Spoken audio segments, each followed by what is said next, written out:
নিজুর cartoon আঁকনে cartoonist মেহেদী হাসানের প্রশংসা করছি বাংলাদেশ জাতীয়তাবাদী দল বিএনপির ভারপ্রাপ্ত চেয়ারম্যান তারেক রহমান। তিনি মেহেদী হাসানের উগ্র কার্টুন নিজুর ভেরিফাইড ফেসবুক পেজে শেয়ার করিয়ে দেশের রাজনৈতিক কার্টুন আঁকিবের স্বাধীনতা লইয়ে মন্তব্য করছি। তারেক রহমান তার ভেরিফাইড ফেসবুক পেজত নেজি লিখি বাংলাদেশত রাজনৈতিক কার্টুন আঁকিবের স্বাধীনতা পুনঃপ্রতিষ্ঠিত হনে তিনি আনন্দিত। 2006 সালের আগে বাংলাদেশের কার্টুনিস্ট দল বিশেষ করে শিশির ভট্টাচার্য আরে এবং আর মারে লইরে প্রায় কার্টুন আঁকত। তবে গত 15 বছরত দেখা গিয়ে কার্টুন আঁকিবের হারণে কার্টুনিস্ট আহমেদ কবিরুরি জোরপূর্বক অপহরণ, গুম, নির্যাতন এবং কারাভোগ গরম হচ্ছে। আহমেদ কবিরুর মতো বোধ কেউরি এরকম অভিজ্ঞতার শিকার হই, এমনকি শিশির ভট্টাচার্যও কার্টুন আঁকা বন্ধ করে দিয়ে। তিনি আরো হইয়ে আয় কার্টুনিস্ট মেহেদীর হাজার ভক্ত।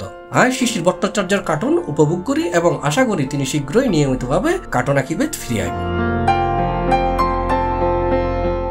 C+ চট্টগ্রাম।